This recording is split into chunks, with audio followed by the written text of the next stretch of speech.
ఇండస్ట్రీకి రావాలన్న ఉద్దేశంతోనే వచ్చారా? 16 ఏళ్ళు అయింది వచ్చి. అదే ఇండస్ట్రీకి రావాలని, ఇండస్ట్రీకి రావాలని ఏదైనా చేయాలని. డైరెక్షన్ మీద అంటే లైక్ ఇప్పుడు మీరు కథ రాస్తుంటారు, డైలాగ్స్ రాస్తూ ఉంటారు. మిమ్మల్ని మీరు ఒక మంచిగా లైక్ ఇలా ఒక కామెడీ కాకుండా ఈ సెటైర్ ఇదే కాకుండా ఇంకా వేరే ప్రసాద్ బెహ్రాని ఎప్పుడైనా చూపించుకోవాలి, ఇలా రాస్తే జనాల్లోకి వెళ్తారు అని ఎప్పుడు అనుకోలేదా బ్రో? అట్లా రాసుకున్నాను. రాసుకున్న తర్వాత ఏమవుతుందంటే ఫస్ట్ సినిమా నేను ఇప్పుడు ఎంతో డైరెక్ట్ చేయలేదు సినిమా. డైరెక్ట్ చేస్తే నన్ను నేను పెట్టుకొని డైరెక్ట్ చేస్తే అంతమంది ప్రొడ్యూసర్ల ముందుకు వస్తారు అని ఒక పాయింట్ దగ్గర అయిపోయాను. నేను ఇది జరిగింది కూడా, నువ్వు డైరెక్ట్ చేయి బాగుంది, కథ బాగుంది, వెళ్ళిపో, బట్ వేరే యాక్టర్కి వెళ్దాము. యూ కాంట్ మేనేజ్, రెండు ఒకేసారి నువ్వు మేనేజ్ చేయలేవు, పెద్దోళ్ళు మేనేజ్ చేయలేవు అనిపించింది. వాళ్ళే చెప్పారు, ఇద్దరు నువ్వు యాక్టింగ్ డైరెక్షన్ రెండు మేనేజ్ చేయలేవు, ఒకటే చెయ్యి అన్నారు. సర్లే ప్రస్తుతానికి యాక్టింగ్ బాగానే ఉంది కదా. కోపం వచ్చింది? ఏం లేదు, దేని మీద కోపడలేము. కోపం ఎక్కువ అని విన్నాను. అంటే కోపం అంటే వర్క్లో ఎక్కువ వస్తుంది. సరిగ్గా చేయకపోతే నువ్వు చూసే షార్ట్ ఫిల్మ్ హీరోయిన్స్ని బాగా ఫాలోయింగ్ ఉన్న ఇన్ఫ్లుయెన్స్ని చూసావు, ఎందుకు రమ్మంటే రెండుకి వస్తారు. అవును, ఫోన్లోనే ఉంటారు, ప్రాక్టీస్ ఉండదు. అందరికీ ఫేమ్ వచ్చేయాలి, అందరూ ప్యాన్ ఇండియా స్టార్స్ అయిపోవాలి, అందరికీ క్రోర్స్ రెమ్యూనరేషన్ కావాలి. నాకు అది నచ్చదు. నువ్వు ఎప్పుడైతే వచ్చావో నువ్వు కెమెరాకి సరెండర్ అవ్వాలి. చాలా తక్కువ మంది అవుతారు. ఆ డైలాగ్ ఏంటి నన్ను సంగ నాకు ఉదయం నుంచి వచ్చి అది అడుగుతాను, మొహం మీద నేస్తాను. ఉన్నారా బ్రో అలా ఇన్ఫ్లుయెన్స్? ఇప్పటికీ ఉన్నారు, అందరూ ఉన్నారు ఆల్మోస్ట్. మీకు అందుకే షార్ట్ ఫిల్మ్స్ చేసిన వాళ్ళలో కూడా సక్సెస్ రేట్ చాలా తక్కువ మందికి ఉంది. అందరూ వెళ్ళిపోవట్లేదు. అందగత్తిలో ఉన్నారు, బాగా చేసిన వాళ్ళు ఉన్నారు, మరి అందరూ ఎందుకు రావట్లేదు? ఈ మధ్య ఈ యాక్టింగ్ అంటే లైక్ యూట్యూబ్లో ఒక ప్యాషన్తో యాక్ట్ చేసే వాళ్ళకి కానీ, లేకపోతే ఇలా అనుకొని ఇలా చేసే వాళ్ళకన్నా ఇన్ఫ్లుయెన్సర్ లైక్ ఇలా ఇన్స్టాగ్రామ్లో రీల్ చేసే వాళ్ళకి ఎక్కువ ఉంటుంది. ఏమనిపించారు నీకు? ఇది యాక్చువల్గా నా మీద చాలా జరిగినాయండి. అలాగే షార్ట్ ఫిల్మ్లో హిట్ అయిపోయి సినిమాలోకి వస్తున్నాను. నేను సినిమాల నుంచి షార్ట్ ఫిల్మ్స్కి వెళ్ళా. అక్కడ అవకాశం ఇవ్వలేదు, అక్కడ ప్రూవ్ చేసుకున్నాం, ప్లాట్ఫామ్ ఎంచుకున్నాం. ఇది చాలా మందికి అనిపిస్తుంది అన్న, బట్ నేను ఎప్పుడు అలా ఫీల్ అవ్వలేదు. ఎవడు ఫేమ్ ఆడిది, కాకపోతే మన మీటర్ ఏంటి, ఎవడు ఎక్కువ రోజులు ఉంటాడు పాయింట్. కానీ వాళ్ళే తీసుకుని మనం యాక్టింగ్లో కూర్చోబెడతాం కదా. ఎక్కువ రోజులు ఉన్నాం కదా, ఎవడ ఎక్కువ రోజులు ఉన్నా కెమెరా ముందు తెలిసిపోద్ది కదా. జనరల్గా నాటకం ఒకటి ఉంటుంది. నేను ఒక 1 month నుంచి చాలా మందికి అడిగాను, నేను నాటకం వేద్దామండి. సో 1 month ప్రాక్టీస్ ఉండాలి అన్నారు. సరే నాటకం 1 month, మాకు 1 month ప్రాక్టీస్ చేసేంత ఉండదు, మనకి టైం దొరకదు కదా. ఎట్లా అంటే ఒక పెద్ద ఆయన కలిస్తే నాటకం కళ, సినిమా వేళ అన్నాడు ఆయన.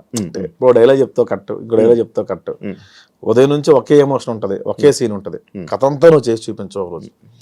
అప్పుడు నాకు అర్థమైంది ఏంటంటే, ఎంత నువ్వు బాగా యాక్టింగ్ వచ్చినా కొన్ని థింగ్స్ సినిమాలో అవసరం. డిసిప్లిన్ ఉండాలి, రెండోది టైంకి రావాలి, మూడోది బాగా మాట్లాడాలి, నాలా నోడుదో ఉండదు, అలా చాలా థింగ్స్ ఉన్నాయి. ఇప్పుడు ఈ ఇన్ఫ్లుయెన్సర్స్కి ఎవరికైతే వస్తావో సడన్గా వాళ్ళు డబ్బులు చూస్తారు, ఫేమ్ చూస్తారు, సెల్ఫీలు దిగుతుంటారు, వాళ్ళు ఒక రేంజ్లో ఉన్నాం అనుకుంటారు. But when it comes to cinema నువ్వు ABCD నుంచే మొదలు పెట్టాలి. దానివల్ల ఫెయిల్యూర్స్ వస్తుంది అంతే.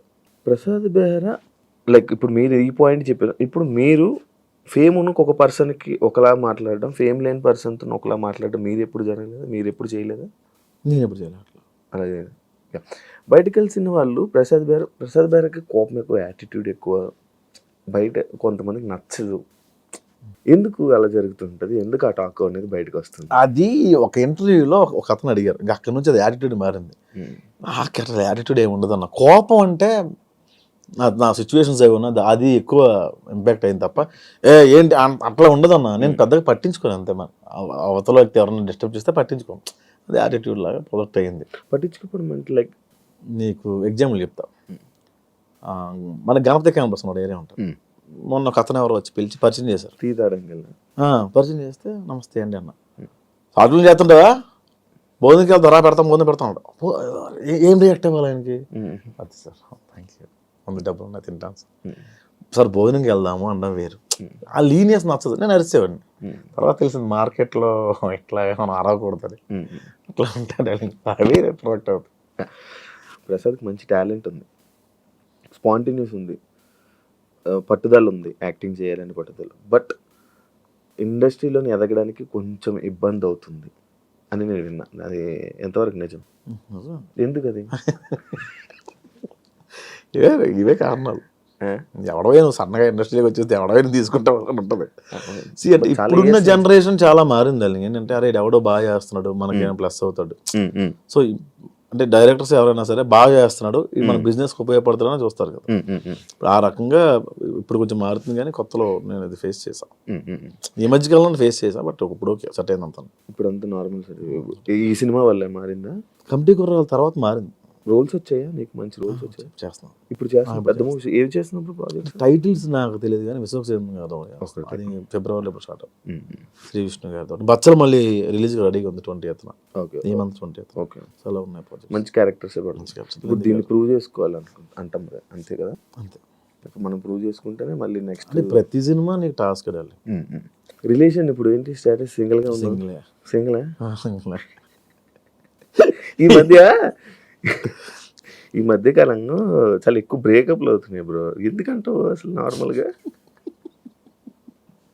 అరే రీజన్ ఏమంటావు? మన లైఫ్లో ఉంది కదా, అందుకని. నీ లైఫ్ ఎన్ని బ్రేకప్ అయ్యా చెప్పండి. నా లైఫ్లో ఉంది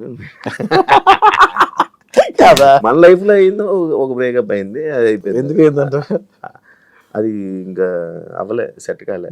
లైక్ సెట్ కాలంటే ఏ ఏజ్ డిఫరెన్సెస్, పెళ్ళి. ఇండిపెండెంట్ అనే ఒక పాయింట్ చాలా చాలా రూల్ చేసిందప్ప. ఇండిపెండెంట్ ఉమెన్, ఇండిపెండెంట్ మ్యాన్, అది చాలా. ఇంతకుముందు అందరూ కలిసి ఉండేవాళ్ళు కదా, ఎప్పుడైతే దూరం అవుతున్నాయో అని మారిపోతూ ఉంటాయి. దీని పరిణామాలు ఇంకా ఎక్కువ కూడా ఉంటాయి. Generation problem. జనరేషన్ కదన్నా, మన ముందు వాళ్ళు ఏంటంటే అప్పుడు అంతకు ముందు వాళ్ళు పెట్టే బాధలు చూడక మన ముందు వాళ్ళు ఏమనుకునే వాళ్ళు అంటే మన పిల్లలు ఎలా ఉండకూడదు అనుకునేవాళ్ళు. ఆ ఇండిపెండెన్స్ ఎక్కువ ఇవ్వడం వల్ల స్వాతంత్రం ఎక్కువ అయిపోయినా కూడా కష్టపడాలి.